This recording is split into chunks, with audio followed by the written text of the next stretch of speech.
start with revision of compound interest, which is ninth का chapter 2 and 3।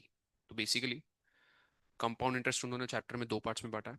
मैंने यहाँ पे क्या किया है, जो जो टाइप के क्वेश्चन है हर एक टाइप का एक एक क्वेश्चन कवर किया है। So what you have to do is you have to watch this revision lecture. तो इसमें ऑलमोस्ट हर एक टाइप का एक एक क्वेश्चन कवर किया गया है। अब पहले तो मैं कंपाउंड इंटरेस्ट और सिंपल इंटरेस्ट दोनों के फॉर्मूला लिख लेते हैं। एक बार दोनों के फॉर्मूला लिख ले, उसके बाद हम लोग क्वेश्चन सॉल्व करना स्टार्ट करेंगे। तो सबसे पहले formula for simple interest.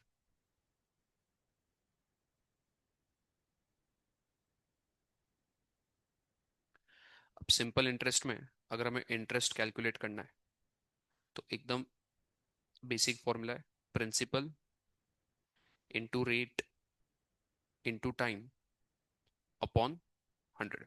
P stands for principal, R is rate of interest, T is time.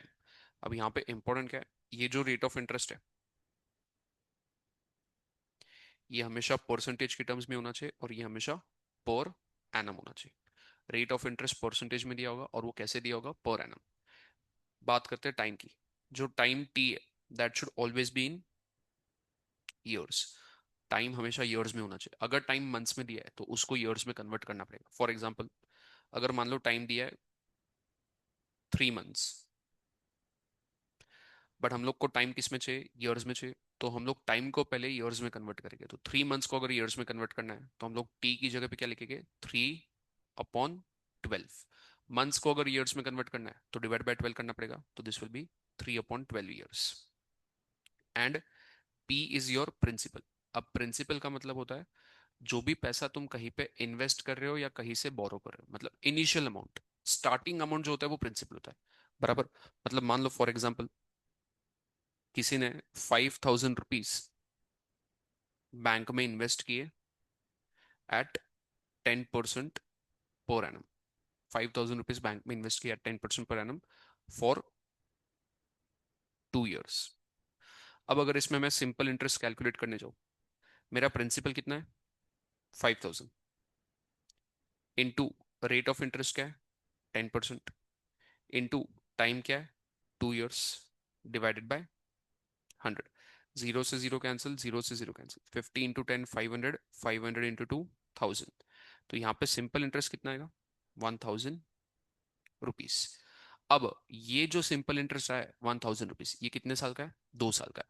तो यहाँ पे मेरा प्रिंसिपल कितना था, 5,000। प्रिंसिपल 5,000 क्यों है, क्योंकि इनिशियल अमाउंट, स्टार्टिंग अमाउंट क्या है, 5,000। अब अगर मैं प्रिंसिपल में, अब अगर प्रिंसिपल 5,000 में मैं सिंपल इंटरेस्ट ऐड कर दूं, सिंपल इंटरेस्ट ऐड कर दूं तो मुझे मिलेगा final amount. This is the formula for amount. तो अमाउंट के लिए फॉर्मूला क्या है, principal plus simple interest, principal plus simple interest. ध्यान ये देना है, कभी कभी कंफ्यूजन होता है कि अमाउंट किसको लेना है, प्रिंसिपल किसको लेना है। तो अगर शुरुआत का कुछ पैसा दिया है, स्टार्ट में जो भी पैसा है वो प्रिंसिपल होगा। 2 साल बाद, 3 साल बाद इंटरेस्ट ऐड होने के बाद जो पैसा आएगा वो क्या होगा, अमाउंट होगा। तो अगर क्वेश्चन में ऐसे बोला है, a person invested certain amount in a bank at 10% for 3 years and he received 10,000 rupees after 3 years। तो यहाँ पे 10,000 क्या होगा, प्रिंसिपल की amount. It will be amount not principal, क्योंकि ये जो 10,000 रुपीज है ये कब मिला है, 3 साल के बाद। शुरुआत में मिला है क्या, नहीं, ये कब मिला है, 3 साल के बाद। तो जो भी पैसा शुरुआत का होता है वो प्रिंसिपल होता है, और जो भी पैसा कुछ टाइम के बाद मिलता है या कुछ टाइम के बाद आता है वो अमाउंट होता है। तो प्रिंसिपल और अमाउंट में कंफ्यूज नहीं होने। तो सिंपल इंटरेस्ट में दो फॉर्मूला है, एक फॉर्मूला है to calculate simple interest, and इसी में सिंपल इंटरेस्ट में ही अगर तुम प्रिंसिपल ऐड कर दोगे, इंटरेस्ट में ही अगर तुम प्रिंसिपल ऐड करोगे you will get the formula for a. A stands for amount. तो क्वेश्चन में इंटरेस्ट भी पूछ सकते हैं या फिर अमाउंट भी पूछ सकते हैं। अगर अमाउंट पूछा है तो सिंपल पहले इंटरेस्ट कैलकुलेट करो, उसमें प्रिंसिपल ऐड कर दो, you will get the final amount. तो ये हो गया सिंपल इंटरेस्ट का कंसेप्ट। अब बात करते हैं कंपाउंड इंटरेस्ट। कंपाउंड इंटरेस्ट में दो अलग टाइप के केस है। Case one and case two. Case one होता है, क्वेश्चन में दिया होगा कंपाउंडेड एन्युअली। और केस टू होता है, क्वेश्चन में दिया होगा compounded half yearly. Compounded half yearly, या फिर उसी को कभी कभी बोला जाता है सेमी एन्युअली। हाफ ईयरली का मतलब सेमी एनुअली। तो दो केस, एक कंपाउंडेड एनुअली, दूसरा कंपाउंडेड हाफ ईयरली। दोनों केस में फॉर्मूला कैसे होगा देख लो, पहले तो समझ लो दोनों में डिफरेंस क्या है। अगर कंपाउंडेड एनुअली बोला है मतलब साल में एक ही बार इंटरेस्ट मिलेगा at the end of the year. पर अगर कंपाउंडेड हाफ ईयरली बोला है तो साल में दो बार इंटरेस्ट मिलेगा। पहला इंटरेस्ट 6 महीने के बाद, दूसरा इंटरेस्ट वापस 6 महीने के बाद। तो 6 महीने के गैप में इंटरेस्ट मिलेगा, तो पूरे साल में कितनी बार इंटरेस्ट मिलेगा? दो बार। तो कंपाउंडेड हाफ ईयरली में क्या होता है, every half year you receive interest, मतलब हर 6 महीने में इंटरेस्ट मिलेगा, तो साल में दो बार इंटरेस्ट। कंपाउंडेड ईयरली में क्या होता है, साल में एक ही बार इंटरेस्ट। कंपाउंडेड एनुअली में अमाउंट का फॉर्मूला, अब ध्यान देना, सिंपल इंटरेस्ट में पहले हम लोग इंटरेस्ट निकालते थे, उसमें प्रिंसिपल ऐड करते थे तो अमाउंट मिलता था। कंपाउंड इंटरेस्ट में थोड़ा उल्टा है, पहले हम लोग अमाउंट कैलकुलेट करेंगे, फिर अमाउंट के बेसिस पे हम लोग कंपाउंड इंटरेस्ट कैलकुलेट करेंगे, अगर क्वेश्चन में कंपाउंड इंटरेस्ट पूछा है तो। जनरली जनरली कंपाउंड इंटरेस्ट के क्वेश्चन में अमाउंट पूछते, कंपाउंड इंटरेस्ट यूजुअली पूछते नहीं। तो अमाउंट का फॉर्मूला क्या है, principal into 1 plus R upon 100, मतलब rate of interest upon 100 raise to N. N मतलब वापस नंबर ऑफ ईयर्स। एन मतलब क्या होगा, नंबर ऑफ ईयर्स। वहां पे नंबर ऑफ ईयर्स को टी से लिखा था, यहाँ पे एन से लिखा है, कुछ फर्क नहीं पड़ता। अगर वहां पे सिंपल इंटरेस्ट में तुमने टी की जगह पे एन लिखा है यहाँ पे तो भी चलेगा, कोई प्रॉब्लम नहीं। तो यहाँ पे कंपाउंड इंटरेस्ट के केस में, कंपाउंडेड एनुअली के केस में फॉर्मूला क्या है, अमाउंट का प्रिंसिपल ब्रैकेट में 1 plus R upon 100 reach to N. But अगर compounded half yearly, compounded half yearly अगर है तो इंटरेस्ट कितनी बार मिलेगा, दो बार। हर साल में तुमको दो बार इंटरेस्ट मिलेगा। तो अगर मान लो तुमने 3 साल के लिए पैसा इन्वेस्ट किया, एक साल में दो बार इंटरेस्ट मिलेगा, तो 3 साल में कितनी बार इंटरेस्ट मिलेगा, 6 बार इंटरेस्ट मिलेगा। तो बेसिकली अगर तुमको इंटरेस्ट 6 बार मिलने वाला है तो यहाँ पे पावर में 6 आना चाहिए, पावर में क्या आना चाहिए, 6।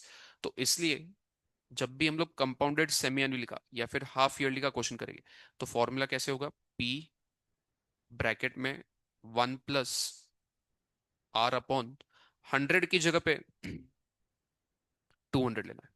100 की जगह पे 200 लेना है, क्योंकि अगर तुमको दो बार इंटरेस्ट मिल रहा है, साल में दो बार इंटरेस्ट, मान लो क्वेश्चन में दिया है 10% पर एनम, ऐसा इंटरेस्ट दिया है। पर एनम का मतलब क्या है, पूरे साल में 10%। तो अगर साल में दो बार इंटरेस्ट मिल रहा है तो कैसे मिलेगा, पहले 5% मिलेगा, फिर वापस 5% मिलेगा, ऐसे होके तुम्हारा टोटल 10% होगा, बराबर।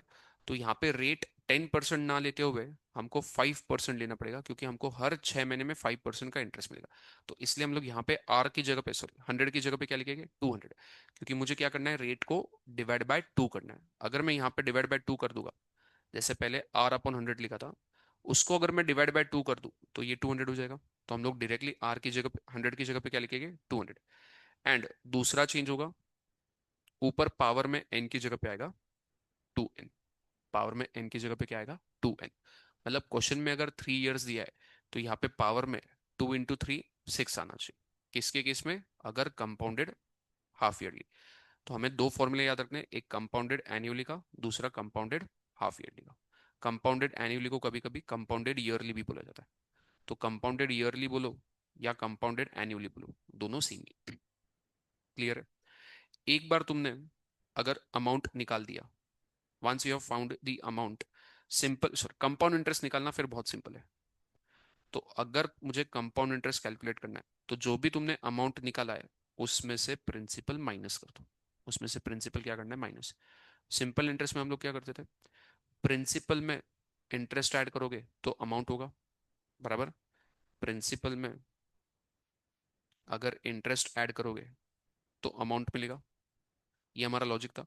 अब इस बार मेरे पास अमाउंट आ गया है और मुझे प्रिंसिपल पता है और मुझे कंपाउंड इंटरेस्ट फाइंड करना है। तो उस लॉजिक से अगर मुझे इंटरेस्ट का वैल्यू फाइंड करना है, प्रिंसिपल वहां जाएगा तो क्या होगा, माइनस हो जाएगा। तो अमाउंट माइनस प्रिंसिपल। तो इसलिए अगर कंपाउंड इंटरेस्ट निकालना है तो हम लोग क्या करेंगे, पहले अमाउंट कैलकुलेट करेंगे, या तो ये वाले फॉर्मूला से या फिर ये वाले फॉर्मूला से। जो भी अमाउंट आएगा उसमें से प्रिंसिपल एंड में माइनस करना। क्लियर है? चलो स्टार्ट विद क्वेश्चंस नाउ।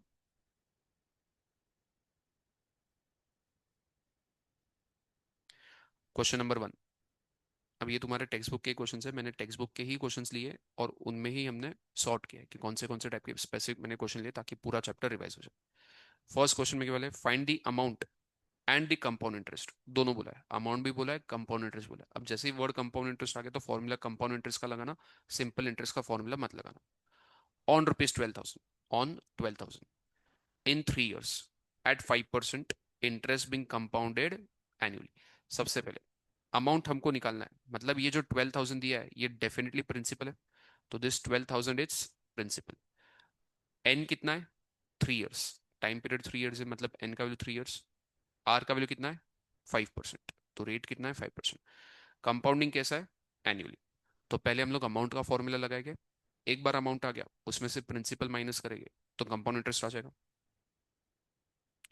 तो सबसे पहले जो जो गिवन है वो लिख लेते हैं। तो गिवन में हम लोग लिखेंगे P is equal to rupees 12,000, R is equal to 5%, and N उन्होंने कितना दिया है, 3 years। N का वैल्यू दे दिया है 3 years। तो अगर हमें अमाउंट कैलकुलेट करना है तो कंपाउंडेड एनुअली के केस में अमाउंट का फॉर्मूला क्या होता है, principal into 1 + R/100 raise to N। Principal की जगह पे मैं लिखूंगा 12,000 इंटू 1 + R की जगह पे आएगा 5/100 रेज टू N। N की जगह पे क्या आएगा, 3। अब पहले तो हम लोग क्या करेंगे, ब्रैकेट के अंदर जो भी लिखा है उसको सिंप्लीफाई करने का ट्राई करेंगे। जैसे 5/100, 5 × 1 5 × 20, 5 × 1 5 × 20। बाहर 12,000 वैसे ही रहेगा, ब्रैकेट के अंदर। अब ब्रैकेट के अंदर देखो यहाँ पे क्या लिखा है बेसिकली, 1 + 1/20।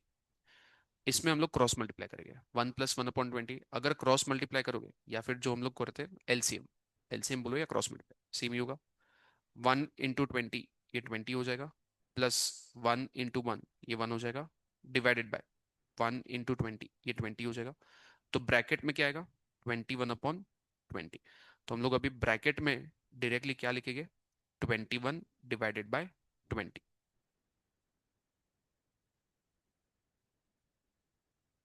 रेज टू, पावर में क्या था, 3, तो इसका पावर 3 हो जाएगा। 12,000 वैसे ही रहेगा, 21/20 रेज टू 3, मतलब 21 का भी क्यूब करना है और 20 का भी क्यूब करना है।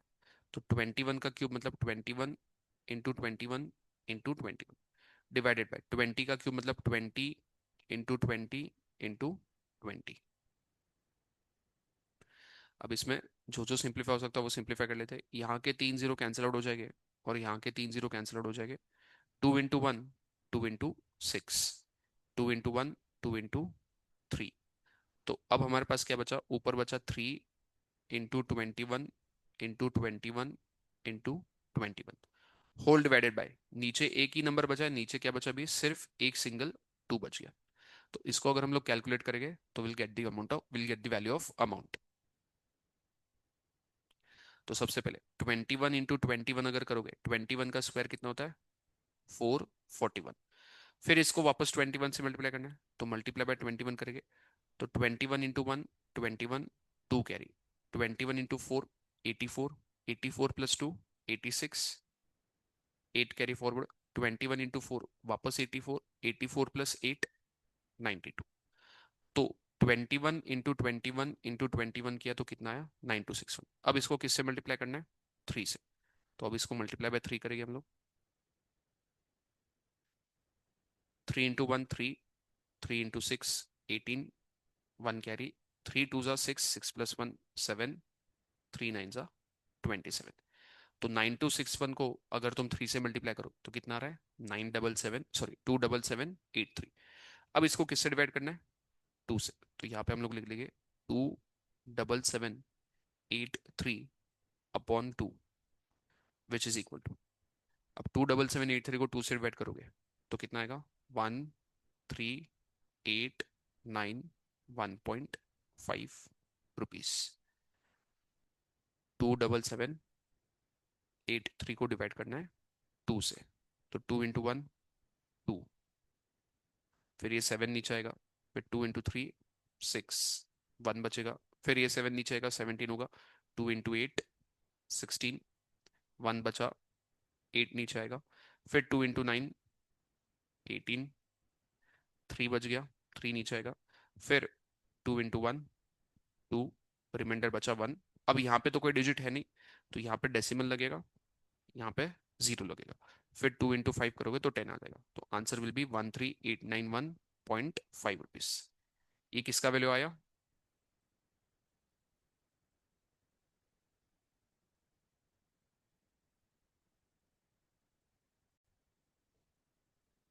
अमाउंट आ गया। अब अमाउंट में से प्रिंसिपल अगर माइनस कर देंगे तो कंपाउंड इंटरेस्ट भी आ जाएगा, क्योंकि क्वेश्चन में कंपाउंड इंटरेस्ट भी निकालना है। So compound interest is equal to amount minus principal. Amount कितना आया? 13,891.5 माइनस प्रिंसिपल कितना है? 12,000। तो 13,000 माइनस, सॉरी 13,891.5 माइनस 12,000 करेंगे तो will be left with 1,891.5 rupees. तो this will be value of compound interest. Amount भी आ गया, कंपाउंड इंटरेस्ट भी आ गया। Done.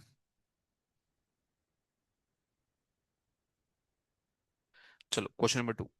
Calculate the compound interest accrued on 6,000 in 3 years। On 6,000 मतलब प्रिंसिपल 6,000 है, टाइम 3 साल, compounded yearly if the rates for the successive years are 5%, 8% and 10% respectively. अब ये क्वेश्चन में एक ही डिफरेंस है, पिछले क्वेश्चन में टाइम 3 साल था, ठीक है, बट तीनों साल के लिए रेट कितना लेना था? 5%। ये क्वेश्चन में उन्होंने क्या बोला है? टाइम तो 3 साल है, बट इस बार तीनों साल के लिए रेट्स अलग अलग है। 5% पहले साल के लिए, 8% दूसरे साल के लिए, और 10% तीसरे साल के लिए। फॉर्मूला में से हमारा सेम रहेगा, बट उसमें हम लोग थोड़ा सा चेंज करेंगे। पहले तो आइडेंटिफाई कर लो क्या क्या दिया है। प्रिंसिपल दिया है 6,000,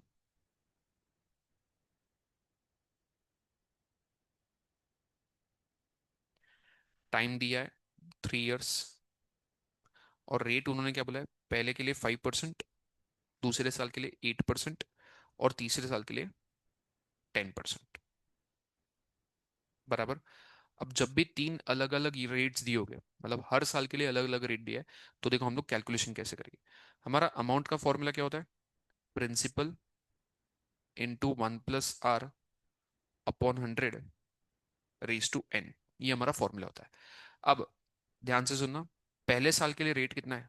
5%। तो आर की जगह पे अगर मैं 5% लिखूंगा तो एन की जगह पे क्या आएगा? 1। क्योंकि 5% कितने साल के लिए रेट है? पूरे 3 साल के लिए कि सिर्फ 1 साल के लिए? सिर्फ 1 साल के लिए।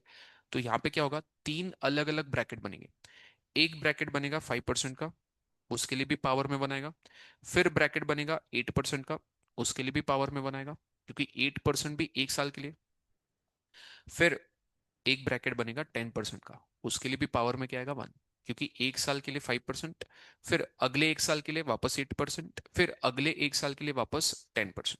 तो यहाँ पे अमाउंट का कैलकुलेशन अगर करना है तो प्रिंसिपल 6,000, और उसके बाद तीन ब्रैकेट बनेंगे तीन अलग अलग रेट के लिए। पहला ब्रैकेट, फिर ये दूसरा ब्रैकेट, और फिर ये तीसरा ब्रैकेट।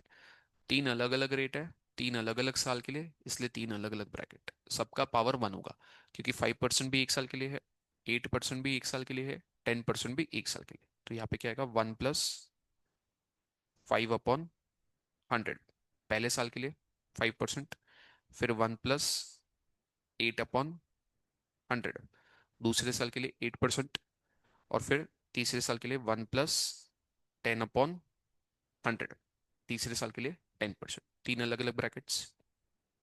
6,000 वैसे ही रहेगा। अब ब्रैकेट में वापस 1 + 5/100 है, वापस सेम कैलकुलेशन होगा। 5 × 1, 5 × 20। फिर क्रॉस मल्टीप्लाई करोगे। 20 × 1 विल गिव यू 20। 20 + 1, तो न्यूमरेटर में आ जाएगा 21 डिवाइडेड बाय 20। उसके बाद 1 + 8/100, इसको सिंप्लीफाई करने का ट्राई करते। 4 × 2 8, 4 × 25 100। अब इसमें भी क्रॉस मल्टीप्लाई करो। 25 × 1 विल गिव यू 25, 25 + 2 27। तो यहाँ पे ऊपर आ जाएगा 27, नीचे आ जाएगा 25। आखिरी ब्रैकेट 1 + 10/100, 0 से 0 कैंसिल, तो ये तो 1/10 बच गया। क्रॉस मल्टीप्लाई करो। 10 × 1 10, 10 + 1 11। तो यहाँ पे ब्रैकेट में क्या आएगा? 11/10। ये हमारे तीनों ब्रैकेट्स ऐसे बनेंगे। इसको अगर हम लोग कैलकुलेट करेंगे तो हमें वैल्यू किसका मिलेगा? अमाउंट का।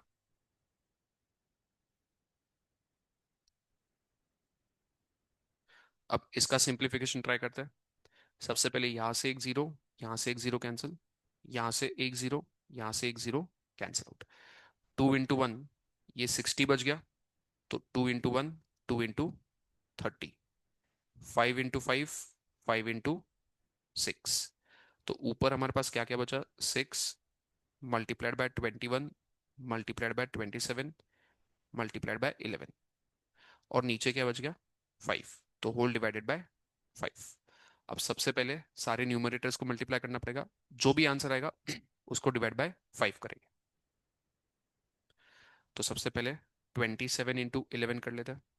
तो 27 × 11, 11 × 7 77, 7 कैरी, 11 × 2 = 22, 22 + 7 29, 297। इसको मल्टीप्लाई करेंगे 21 से, तो मल्टीप्लाई बाय 21। तो ये होगा 297 क्रॉस 2 7 = 14, 1 कैरी 19, 1 कैरी 5। तो इसका मल्टीप्लीकेशन आ जाएगा 7, यहाँ पे 13, 1 कैरी 2, 1 कैरी 6237। कैलकुलेशन खुद से ट्राई करना है, कॉपी पेस्ट नहीं करना है सिर्फ। अब एंड में वापस किससे मल्टीप्लाई करेंगे? Multiply by 6। 6 × 7 42, 4 carry, 6 3 = 18, 18 + 4 22, 2 carry, 6 2 = 12, 12 + 2 14, 1 carry, 6 × 6 36, 36 + 1 37। तो फाइनली न्यूमरेटर का मल्टीप्लीकेशन कितना है? 37422, 37422। इसको किससे डिवाइड करना है? 5 से। इसको 5 से डिवाइड करोगे, 5 × 7 35, 37 में से 35 गया, 2 बच गया। 2 के आगे ये 4 लग जाएगा, तो 24 होगा। फिर 5 × 4 20, 24 से 20 गया, 4 बच गया। 4 के आगे 2 लगेगा, 42 होगा। तो 5 × 8 40, 42 में से 40 गया, 2 बचा। 2 के आगे आखिरी 2 लगेगा, 22 होगा। 5 × 4 20, 22 में से 20 गया, 2 बच गया। अब कोई डिजिट है नहीं, तो डेसिमल लगेगा, 2 के आगे 0 लगेगा। 5 × 4 20। तो ये आ गया अमाउंट। बट क्वेश्चन में हमको अमाउंट निकालना या कंपाउंड इंटरेस्ट, कंपाउंड इंटरेस्ट निकालना है। तो कंपाउंड इंटरेस्ट निकालना है तो क्या करेंगे? Amount minus principal. अमाउंट कितना है? 7484.4 माइनस प्रिंसिपल कितना है? 6000। तो ये आ जाएगा 1484.4 rupees. This will be the final value of compound interest.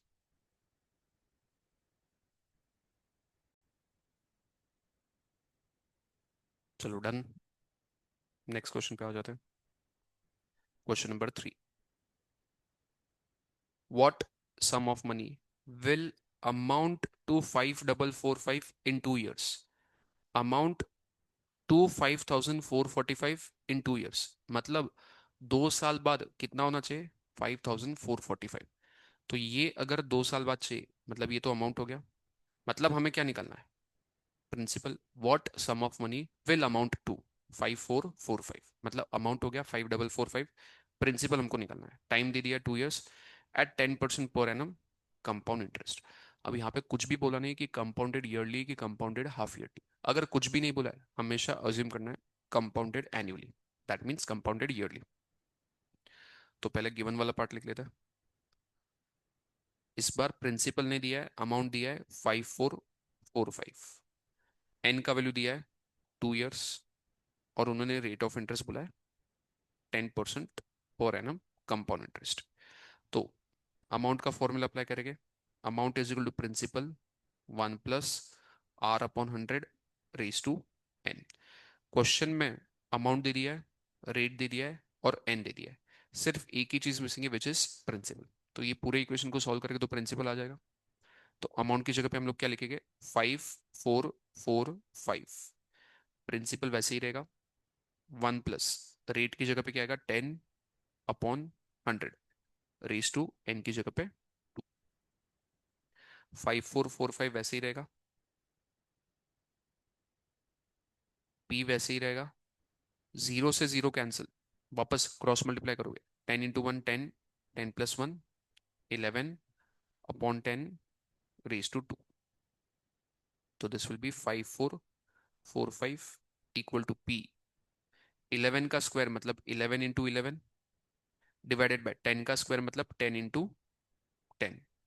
अब अगर हमें पी का वैल्यू कैलकुलेट करना है तो पी तो यहीं पे रहेगा, बट ये जो पूरा ब्रैकेट है इसको यहां शिफ्ट करना पड़ेगा। अब शिफ्ट करते वक्त ध्यान देना है, 10 और 10 राइट साइड में डिनोमिनेटर में है, लेफ्ट साइड में आएगा तो न्यूमरेटर में होगा। तो लिखते वक्त हम लोग कैसे लिखेंगे, 5445 × 10 × 10, फिर 11 × 11 राइट साइड में न्यूमरेटर में तो लेफ्ट साइड में आएगा तो डिनोमिनेटर में होगा, तो divided by 11 × 11 is equal to, right side में क्या बचेगा, ओनली पी। बराबर, यहां तक लिख लो पहले। अब इसको कैलकुलेट करना है, तो सबसे पहले 11 × 1, 11 × 4 44, 54 में से 44 गया, कितना बचा, 10, 10 के आगे लगेगा 4, तो 104 होगा। तो 11 × 9 99, 104 में से 99 गया, कितना बचा, 5, 5 के आगे क्या लगेगा, ये 5, तो 55 होगा। तो 11 × 5 55। वापस ये जो 495 है इसको डिवाइड करेंगे इस 11 से, 11 × 1, 11 × 4 44, 49 से 44 गया, 5 बचा, 5 के आगे 5 लगेगा, 55, 11 × 5 55। तो 45 × 10 450, 450 × 10 4500, देयरफॉर प्रिंसिपल का वैल्यू कितना आ जाएगा, 4500 रुपीज। ये हो जाएगा तुम्हारा प्रिंसिपल। क्लियर है, क्वेश्चन में प्रिंसिपल निकालना था, प्रिंसिपल आ गया।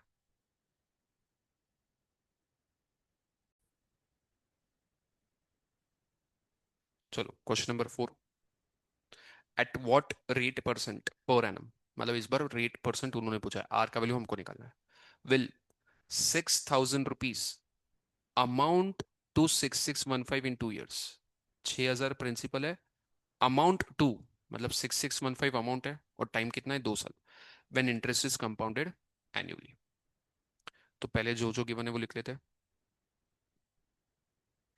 क्वेश्चन में क्लियरली मेंशन्ड है, प्रिंसिपल कितना है, रुपीज 6000, अमाउंट कितना है, रुपीज 6615, एन कितना है, 2 years, हमें क्या निकालना है, रेट। तो वापस हम लोग कंपाउंड इंटरेस्ट का अमाउंट का फॉर्मूला लगाएंगे। तो कंपाउंड इंटरेस्ट में amount is equal to principal 1 + R/100 raise to n. Amount की जगह पे आएगा 66, कितना था, 15, प्रिंसिपल की जगह पे आएगा 6000, 1 + आर का वैल्यू नहीं पता है तो आर वैसे ही रहेगा, अपॉन 100 रेज टू एन की जगह पे क्या आएगा, 2। अब हमें अगर आर का वैल्यू निकालना है तो ये वाला टर्म तो वैसे ही रहेगा। सबसे पहले हम लोग क्या करेंगे, 6000 को लेफ्ट साइड में शिफ्ट करिए।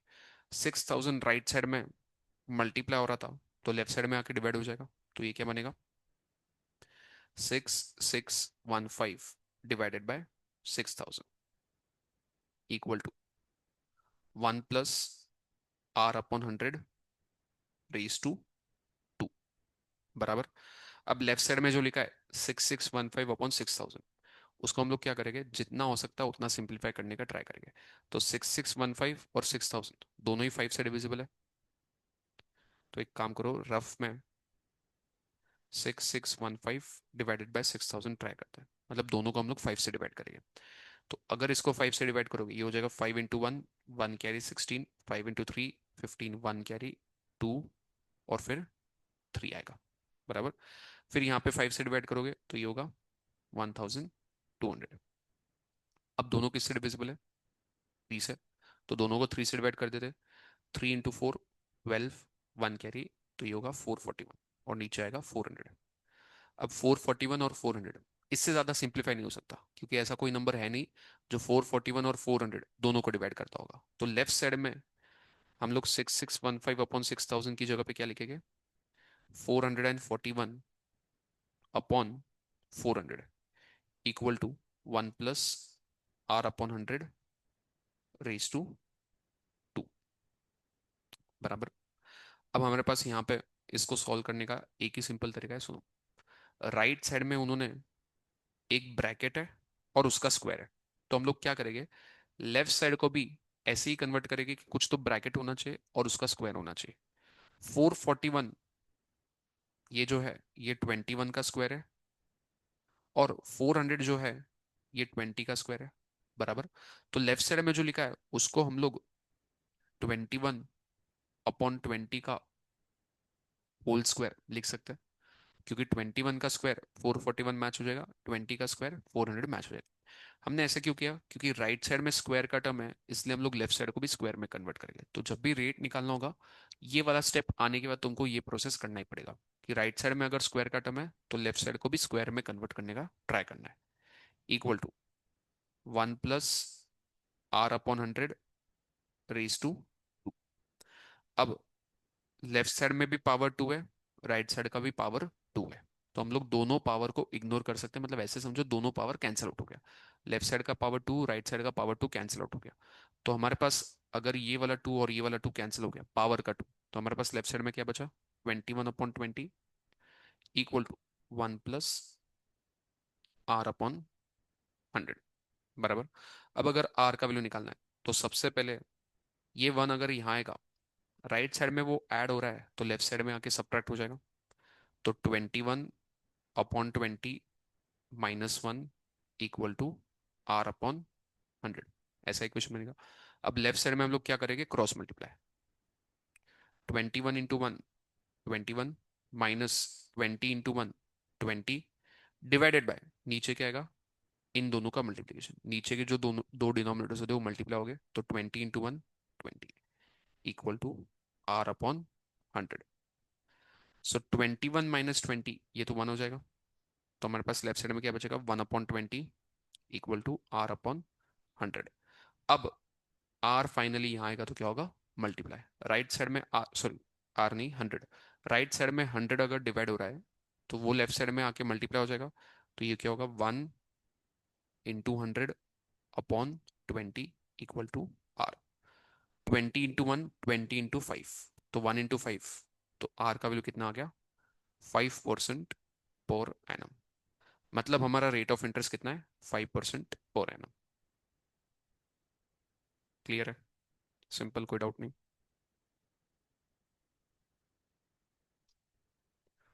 मैं सॉल्यूशन फटाफट समझा रहा हूँ तुम लोग को। जब ये रिकॉर्डेड लेक्चर घर पे देखोगे, तुम लोग को क्या करना है, हर स्टेप के बाद पॉज करना है, खुद से वो स्टेप लिखना है और फिर अगले स्टेप पे आना है। वैसे करोगे तो बेटर होगा।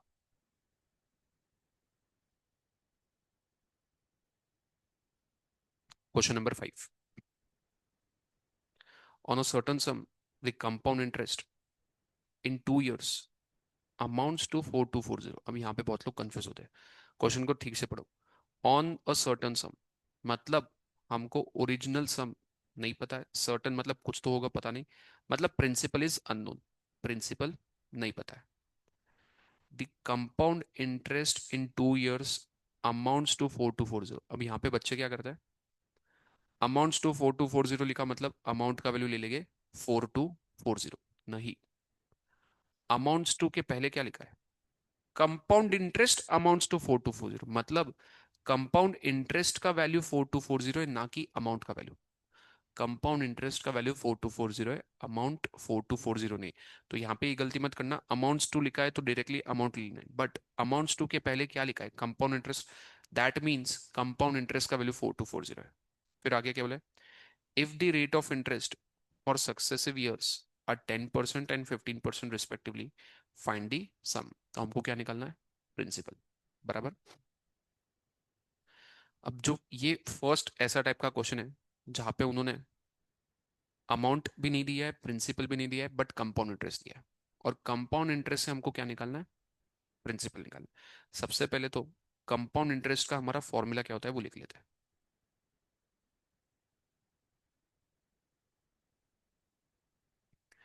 Compound interest is nothing but amount minus principal. Compound interest क्या होता है, अमाउंट माइनस प्रिंसिपल, बराबर। कंपाउंड इंटरेस्ट को वैसे ही रखो, अमाउंट की जगह पे अमाउंट का फॉर्मूला लिख दो, अमाउंट की जगह पे अमाउंट का फॉर्मूला लिख दो। तो अमाउंट का फॉर्मूला क्या होता है, principal into 1 + R/100 raise to n। तो अमाउंट की जगह पे फॉर्मूला आ गया, माइनस पी वैसे के वैसे रहेगा, तो माइनस पी आगे वैसे के वैसे। अब हमने ऐसे क्यों किया, क्योंकि अगर मैं ये वाला इक्वेशन यूज करने जाऊंगा तो इसमें प्रॉब्लम क्या है, मुझे अमाउंट भी नहीं पता है, प्रिंसिपल भी नहीं पता है। एक ही इक्वेशन में दो वेरिएबल्स नहीं निकाल सकते।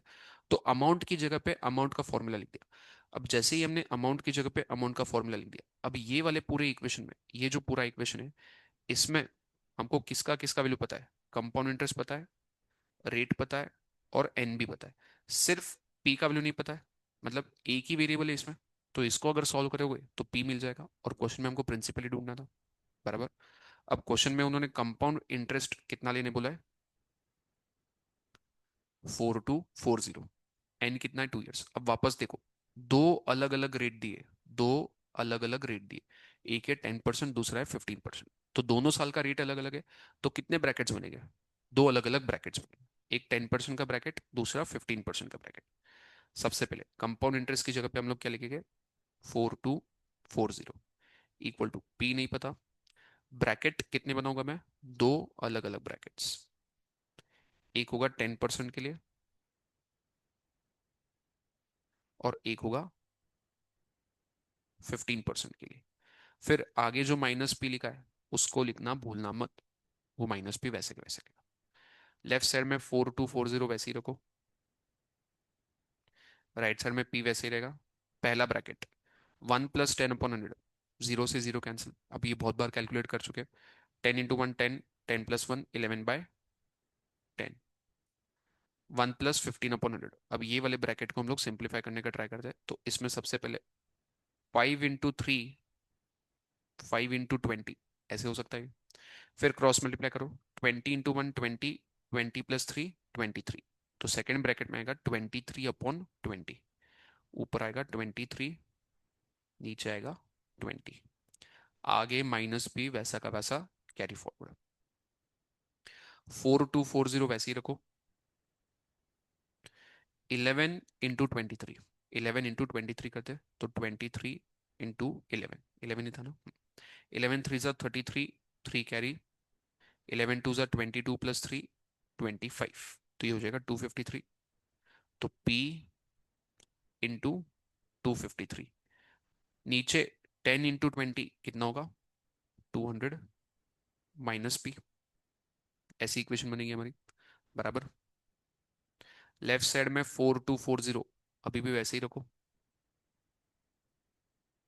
राइट साइड में हमारे पास क्या है। अब इसको अगर क्रॉस मल्टीप्लाई करोगे, राइट साइड में अगर क्रॉस मल्टीप्लाई करोगे, ध्यान देना यहाँ पे बहुत लोग गलती क्या करते हैं, डायरेक्टली 200 को यहाँ मल्टीप्लाई कर देते, वैसे नहीं करना है। 200 सिर्फ और सिर्फ पहले वाले पार्ट का डिनोमिनेटर है, दूसरे पार्ट का डिनोमिनेटर नहीं है। तो पहले हमको उसको कॉमन डिनोमिनेटर बनाना पड़ेगा, मतलब क्रॉस मल्टीप्लिकेशन करो या फिर एलसीएम लो, दोनों सेम ही होता है। तो अपॉन 1 है यहाँ पे, तो 1 यहाँ पे मल्टीप्लाई होगा, तो ये होगा 253p/1, वो तो 253p वैसा ही रहेगा, minus 200 × p, 200p, upon 200 × 1, 200। Left side का 4240 वैसे ही रखो, राइट साइड में 253p में से 200p माइनस करोगे, 253x में से 200x माइनस करते हैं तो 53x बचता है। वैसे ही 253p में से 200p माइनस करोगे तो कितने p बचेंगे? 53p upon 200। अब हम लोग 200 को वहां शिफ्ट कर सकते हैं तो 200 वहां जाके मल्टीप्लाई होगा। तो 4240 मल्टीप्लाई बाय 200। 53 यहाँ आएगा तो डिवाइड होगा, तो डिवाइडेड बाय 53। और इसको अगर कैलकुलेट करोगे तो पी का वैल्यू मिल जाएगा। चलो इसको कैलकुलेट करने का ट्राई करते हैं। यूजुअली क्या होता है, मोस्ट केसेस में पी का वैल्यू ना एक प्रॉपर होल नंबर आता है। यूजुअली, मैं ये नहीं बोल रहा हूँ हर बार, but most of the cases में पी का वैल्यू प्रॉपर होल नंबर आएगा, डेसिमल में यूजुअली नहीं आता है। तो हो सकता है 4240 53 से एग्जैक्टली डिविजिबल हो। तो कैसे डिवाइड करना है देख लो भाई। अभी के लिए ये जीरो को इग्नोर करो, जीरो को इग्नोर करो, सिर्फ ऐसे सोचो 424 को 53 से डिवाइड करना है। अब 3 को किससे मल्टीप्लाई करोगे तो यूनिट्स प्लेस में 4 आएगा। जैसे 3 × 8 करते हैं तो 24 आता है। तो हमें ये सोचना है 3 को किससे मल्टीप्लाई करोगे तो यूनिट्स प्लेस में, ऊपर यूनिट्स प्लेस में क्या है? 4। तो एक काम करो, 53 को 8 से मल्टीप्लाई करके चेक करो। 8 3 ज़ा 24, 2 कैरी, 8 5 ज़ा 40 + 2 42, एग्जैक्ट 424 आ गया। मतलब 53 × 1, 53 × 8 करोगे तो 424 आएगा। बट यहाँ पे एक जीरो भी था, तो 53 × 1, 53 × 8 के आगे जीरो, 80 हो जाएगा। 80 × 200, 8 × 2 कितना होता है? 16। फिर ये एक जीरो, ये एक जीरो, ये एक जीरो, तो टोटल कितने जीरो लगेंगे? 3 जीरो। तो 80 × 200 करोगे यू विल गेट 16,000 रुपीज। तो प्रिंसिपल कितना आ गया? 16,000। और हमें प्रिंसिपल ही निकालना था। क्वेश्चन सिंपल है, कंसेप्ट पे ध्यान दो, कंसेप्ट पे फोकस करो, क्वेश्चंस अपने आप बनेंगे।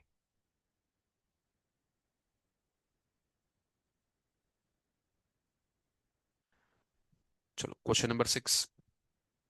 एट व्हाट रेट परसेंट, वापस रेट निकालना है, will a sum of 4,000 yield 1324 as compound interest. 1324 as compound interest मतलब 1324 क्या है? कंपाउंड इंटरेस्ट है। 4,000 क्या है? प्रिंसिपल। तो प्रिंसिपल दे दिया है, कंपाउंड इंटरेस्ट दे दिया है, in a period of 3 years। तो क्वेश्चन में उन्होंने क्या कह दिया है? प्रिंसिपल दे दिया है 4,000 रुपीज, कंपाउंड इंटरेस्ट दे दिया है 1324 रुपीज, और एन कितना दिया है, टाइम कितना लेने बोला है, in a period of 3 years। हमें क्या कैलकुलेट करना है? Rate of interest. अब कंपाउंड इंटरेस्ट दिया है तो लॉजिकली कंपाउंड इंटरेस्ट का फॉर्मूला लगाना चाहिए, बट कंपाउंड इंटरेस्ट का फॉर्मूला थोड़ा कॉम्प्लिकेटेड है। वो क्या है? Amount minus principal. फिर वापस अमाउंट पता है क्या? नहीं, तो अमाउंट की जगह पे तुमको प्रिंसिपल मतलब अमाउंट का फॉर्मूला लिखना पड़ेगा। तो सबसे पहले हम लोग क्या करेंगे, अमाउंट निकाल लेते हैं। Let us try to find amount. हमको पता है कि प्रिंसिपल में अगर इंटरेस्ट ऐड करते हैं तो अमाउंट मिलता है, बराबर।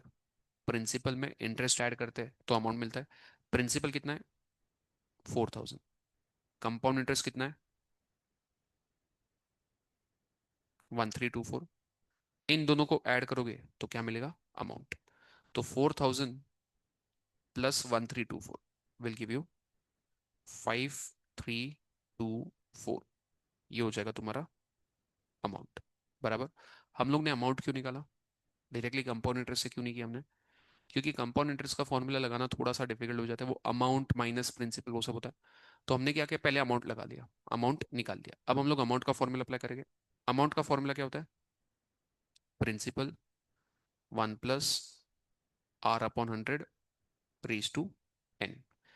हमारे पास अमाउंट आ गया है 5324, प्रिंसिपल उन्होंने दे दिया था 4,000, और n उन्होंने दे दिया था 3 years।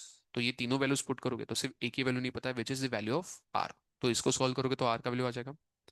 तो अमाउंट की जगह पे हम लोग क्या लिखेंगे? 5324। प्रिंसिपल की जगह पे 4,000। 1 + r का वैल्यू नहीं पता, divided by 100 raise to n की जगह पे क्या लिखूंगा मैं? 3। अब वापस r का वैल्यू हमने एक क्वेश्चन में निकाला था, तो उसमें सबसे पहले क्या करना है, 4,000 यहाँ आएगा तो क्या होगा? डिवाइड हो जाएगा, कि राइट साइड में 4000 ऊपर लिखा है मतलब मल्टीप्लाई हो रहा है, तो लेफ्ट साइड में आके वो डिवाइड होगा। तो 5324 divided by 4000 equal to 1 + r/100 raise to 3। सबसे पहले तो लेफ्ट साइड में जो लिखा है उसको जितना सिंप्लीफाई हो सकता है उतना सिंप्लीफाई हम लोग करेंगे। तो चलो, 5324 डिवाइडेड बाय 4000, दोनों ही नंबर 4 से डिविजिबल है, तो 4 से डिवाइड कर लेते हैं। इसको 4 से डिवाइड करोगे, 4 × 1 = 4, 1 कैरी फॉरवर्ड 13, 4 × 3 = 12, 1331 आएगा। नीचे 4 से डिवाइड करोगे तो 1000 आएगा, बराबर। अब 1331 और 1000, ऐसा कोई नंबर नहीं है जो इन दोनों को डिवाइड करता है, मतलब ये इससे ज्यादा सिंप्लीफाई नहीं हो सकता है। तो हम लोग लेफ्ट साइड में क्या लिखेंगे इसकी जगह पे, 1331/1000 equal to 1 + r/100 raise to 3। अब याद करो पिछले क्वेश्चन में क्या किया था जब रेट निकालना था। यहाँ पे अगर पावर में 3 है तो इसको भी रेज टू 3 में कन्वर्ट करने का ट्राई करना पड़ेगा। इसको भी हम लोग को क्या करना पड़ेगा, ऐसा कुछ तो लिखना पड़ेगा ब्रैकेट के अंदर कि रेज टू 3 आना चाहिए, मतलब लेफ्ट साइड में कुछ तो ब्रैकेट होगा और उसका पावर 3 होगा, ऐसे कन्वर्ट करना। तो एकदम सिंपल है। 1000 किसका क्यूब होता है, किसका पावर 3 करने पे 1000 आता है, 10। 10 × 10 100, 100 × 10 1000, मतलब 10 का पावर 3 करते तो 1000 आता है। तो डिवाइड बाय नीचे क्या आएगा, 10, क्योंकि 10 का पावर 3 करोगे तो ही वो 1000 से मैच होगा, बराबर। वैसे ही किसका क्यूब करोगे तो 1331 आएगा। 11, 11 × 11 121, 121 × 11 करोगे तो 1331 आएगा, मतलब 11 का पावर 3 करते हो तो 1331 आता है। तो यहाँ पे मुझे क्या लिखना पड़ेगा, 11, बराबर, equal to 1 + r/100 raise to 3। क्या लेफ्ट साइड का पावर 3 और राइट साइड का पावर 3 मैच हो गया, तो उसको हम लोग कैंसिल आउट कर सकते हैं। तो लेफ्ट साइड में क्या बचा, 11/10, राइट साइड में क्या बचा, 1 + r/100। 1 अगर यहाँ आएगा तो क्या होगा, माइनस होगा। तो 11/10 -1 इक्वल टू r/100। अब क्रॉस मल्टीप्लाई करेंगे लेफ्ट साइड में, 11 × 1 11, -10 × 1 10, अपॉन नीचे 10 × 1 10 इक्वल टू r/100। अब सिंपल है, 11 - 10 करोगे कितना आएगा, 1/10 इक्वल टू r/100। अब राइट साइड में जो 100 है वो डिनोमिनेटर में है, लेफ्ट साइड में आएगा तो न्यूमरेटर में आ जाएगा। तो 100 अगर यहाँ आएगा तो न्यूमरेटर में आएगा, तो ये क्या होगा, 1 × 100 मतलब 100/10 इक्वल टू r। और 100/10 कितना होता है, 0 से 0 कैंसिल, तो 10%। तो r का वैल्यू कितना आ गया, 10% और n। सिंपल क्वेश्चन है, बराबर। तो कितने क्वेश्चंस हो गए हमारे, 6 क्वेश्चंस, बराबर। चलो, दिस इज योर पार्ट 1। ऐसे में और एक दो पार्ट्स अपलोड करूंगा। पार्ट 1 में हमने 6 क्वेश्चन किए, अगले पार्ट में बचे हुए क्वेश्चंस करेंगे, या फिर उसमें भी अगर खत्म नहीं हुए तो तीसरा पार्ट होगा उसमें बचे हुए क्वेश्चंस। जितने क्वेश्चंस मैं यहाँ पे करवा रहा हूँ उतने ही क्वेश्चंस करने हैं, उतने ही टाइप के क्वेश्चंस है, उतना करोगे तो तुम्हारा पूरा कंपाउंड इंटरेस्ट रिवाइज हो जाएगा। ठीक है, चलो अभी के लिए बस इतना ही।